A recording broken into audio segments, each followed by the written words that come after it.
Hello student, welcome to my channel. आप सभी का जेके फिजिक्स में स्वागत है। इसके पहले वाले पार्ट में हमने आपको बताया था कि अगर किसी बॉडी का स्पीड नॉन यूनिफॉर्म है तो डिस्टेंस और टाइम पर उसका ग्राफ का नेचर क्या होगा, और आया था बच्चों की कर्व होगा। ऐसे हमने पढ़ा था, यह एस होता है और यहाँ पे टी, तो नेचर क्या होता है बच्चों, कर्व होता है। अब हम इस पे क्वेश्चंस करेंगे प्यारा सा। आज की वीडियो में एक प्यारा सा क्वेश्चन है आप सभी के लिए। क्वेश्चन है फाइंड द स्पीड। आपको स्पीड निकालना है और यहाँ पे ग्राफ आपको दिया हुआ है।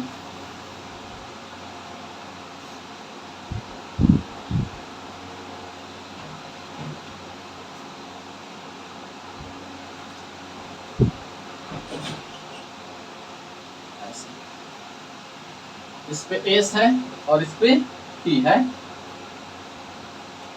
ये 0 है, यहाँ पे लिखा हुआ है, ये 4 है, ये 2 है, ये 6 है, ये टाइम है बच्चों सेकेंड में, और यह डिस्टेंस क्या है, मीटर में है। ये डिस्टेंस है, ध्यान रखिएगा, डिस्टेंस है। आपसे पूछा गया फाइंड द स्पीड, पहला नंबर क्वेश्चन में ओ से ए में, बी में पूछा गया है ए से बी में, मतलब कि ओ से ए यहाँ पे है और ए से बी वाला सेक्शन यह है। अगर एक बॉडी का ग्राफ ऐसा दिया हुआ है तो इसमें आपको स्पीड का वैल्यू निकालना है। तो आइए बच्चों निकालते हैं इसका स्पीड।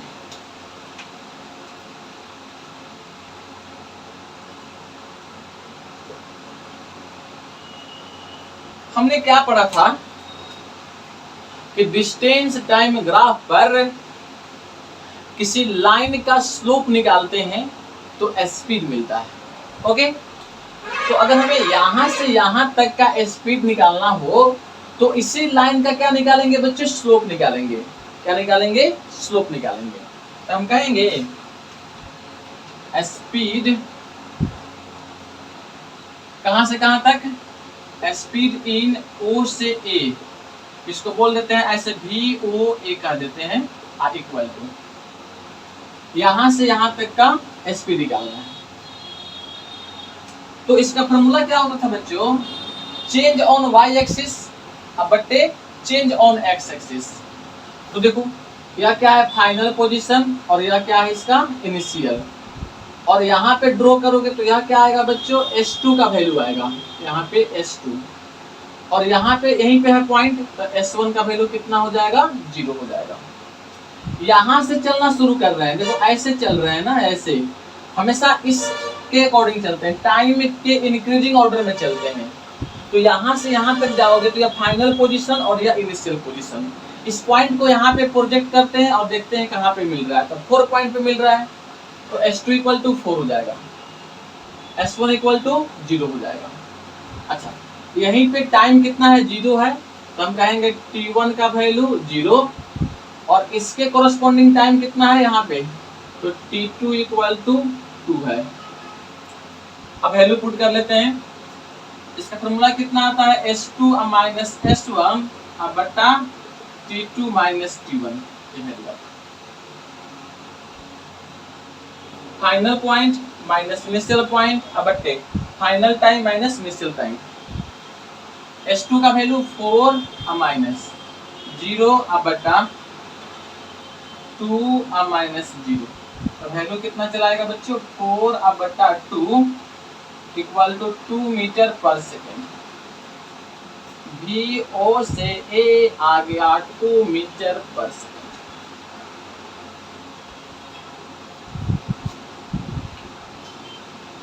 इतना में किसी को दिक्कत नहीं होना चाहिए था दिक्कत, अगर दिक्कत है तो फिर दिक्कत है। और देखो स्पीड पूछा हुआ है हमसे, स्पीड इन कहाँ पे, ए से बी में पूछा हुआ है, इसको लिखते हैं भी ए से बी। अब भी ए से बी के लिए क्या लिखेंगे फॉर्मूला, यही लिखेंगे फिर S2 माइनस S1 अब बटा T2 माइनस T1।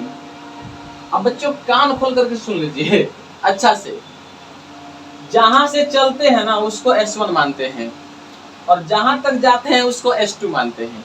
तो अब यहां से चलेंगे तो यह पॉइंट हमारे लिए क्या होगा, S1 होगा। इसको यहाँ पे ऐसे प्रोजेक्ट करेंगे तो S1 आएगा। तो यहाँ पे S1 का वैल्यू कितना आ गया, 4 आ गया। फिर चले कहाँ पे, यहाँ पे, इसी को यहाँ प्रोजेक्ट करो तो कितना आ रहा है, S2 इक्वल टू भी 4 आ रहा है। फिर से एक बार सुन लो, यह पॉइंट S1 और यह पॉइंट क्या होना चाहिए, S2।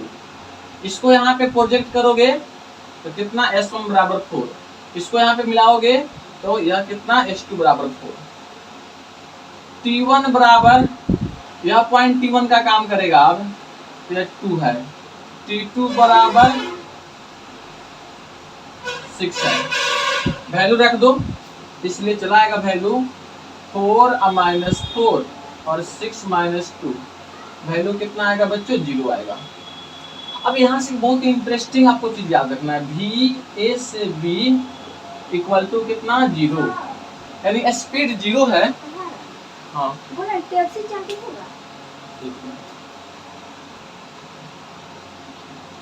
अब देखो यहाँ पे भी ए से बी मतलब कि ए से बी तक इसका स्पीड कितना आ गया, 0। अच्छा स्पीड 0 का मतलब क्या हो गया बच्चों, बॉडी रेस्ट में है। क्या है, रेस्ट में, बॉडी चल ही नहीं रहा है। किसी बॉडी का स्पीड 0 है, इसका मतलब बॉडी वहीं पे टुकुर टुकुर देख रहा है, नहीं चल रहा है, टाइम बढ़ रहा है, वहीं पर रुका हुआ है। तो क्या हो जाएगा, यह रेस्ट में है। तो आप इसको ऐसे भी याद कर लेंगे, जब भी किसी बॉडी का यह एस है और यह टी ऐसा लाइन ड्रॉ किया हुआ है तो इसका मतलब क्या है बच्चों, यह रेस्ट का ग्राफ है, इसका रेस्ट का। ये पूछा हुआ है क्वेश्चन से 2 बार। तो इस तरह से हमने निकाल लिया, ए से ओ से ए में स्पीड कितना आ गया, 2 मीटर, और यहां से यहां तक स्पीड कितना आ गया, 0 मीटर पर सेकंड। चलिए एक और प्यारा सा क्वेश्चन करेंगे।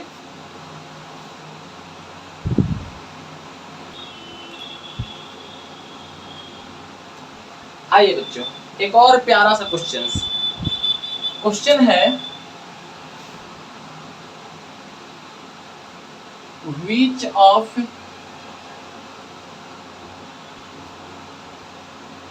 following is not possible।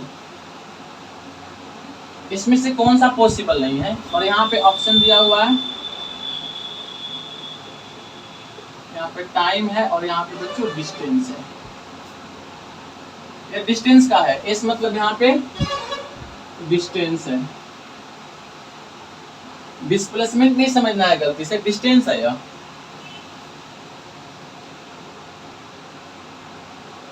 S और यह टी, तो ऐसा है, एक ग्राफ आपका ऐसा है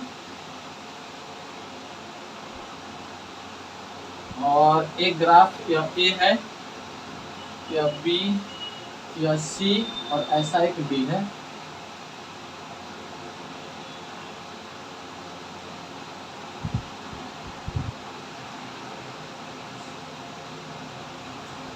चलो इसमें आपको आंसर टिक करना है, जल्दी से आप आंसर टिक करें। इसमें से कौन कौन से पॉसिबल नहीं है, हो सकता है 1 पॉसिबल नहीं हो, 2 पॉसिबल नहीं हो, 3 पॉसिबल नहीं हो, 4 पॉसिबल नहीं हो, या चारों के चारों पॉसिबल हो। बहुत इंटरेस्टिंग है। देखो हमें उम्मीद है कि आप लोगों ने इसे ट्राई किया होगा। सबसे पहले हम पहले वाले ग्राफ को देखते हैं। तो यहाँ पे देखो टाइम बढ़ रहा है ना, ऐसे यहाँ से हम जाना शुरू करते हैं, इसका इनिशियल पॉइंट है और ऐसे जा रहा है, मतलब टाइम बढ़ रहा है। टाइम बढ़ता है तो क्या डिस्टेंस का भी डिक्रीज कर सकता है, तो आंसर है बच्चों नहीं, क्योंकि इसमें तो डिक्रीज कर रहा है, तो टाइम के साथ में डिस्टेंस डिक्रीज नहीं करता है। इसलिए बच्चों यह ग्राफ क्या है, गलत है। गलत है, पूछा क्या है, नॉट पॉसिबल, मतलब कि यह पॉसिबल नहीं है। समझ रहे हैं ना, आंसर क्या देना है, यह पॉसिबल नहीं है। तो हमारा ए क्या होगा बच्चों, आंसर होगा यह पॉसिबल नहीं है। फिर देखो बी नंबर में, मतलब ये नॉट पॉसिबल हम लिख देते हैं यहाँ पे, नॉट पॉसिबल। जो जो पॉसिबल नहीं है वही हमको आंसर चूज करना है। लिखा है which of the following is not possible, कौन सा पॉसिबल नहीं है। इसमें देखो ये तो रेस्ट का ग्राफ है बच्चों, रेस्ट का, क्योंकि टाइम बदल रहा है लेकिन डिस्टेंस में कोई चेंजिंग नहीं हो रहा है, तो क्या है, रेस्ट का ग्राफ है। तो ये तो पॉसिबल है, पॉसिबल है, तो बी हमारा आंसर नहीं होगा क्योंकि हमको ये चाहिए ही नहीं।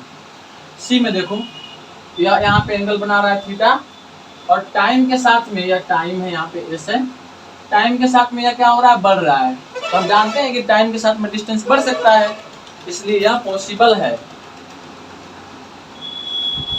यह पॉसिबल है, इसलिए ये भी हमारा आंसर नहीं होगा। ओके, और डी में देख लेते हैं, डी नंबर वाला यहाँ पे कह रहा है कि बच्चों टाइम कांस्टेंट है, दिख रहा है यहाँ पे टाइम कांस्टेंट है लेकिन डिस्टेंस क्या है, बढ़ रहा है। तो कभी ऐसा हो सकता है क्या रियल में कि टाइम कांस्टेंट और डिस्टेंस बढ़ने लगे? पॉसिबल ही नहीं है, तो कहेंगे नॉट पॉसिबल, ये भी पॉसिबल नहीं है। हमारा डी क्या है, सही आंसर है। जो पॉसिबल नहीं है उसको चूज करना है। अगर ऐसा कहा जाता कि पॉसिबल है उसको चूज कीजिए तो आंसर क्या होता, बी और सी होता। चलिए एक और प्यारा सा क्वेश्चन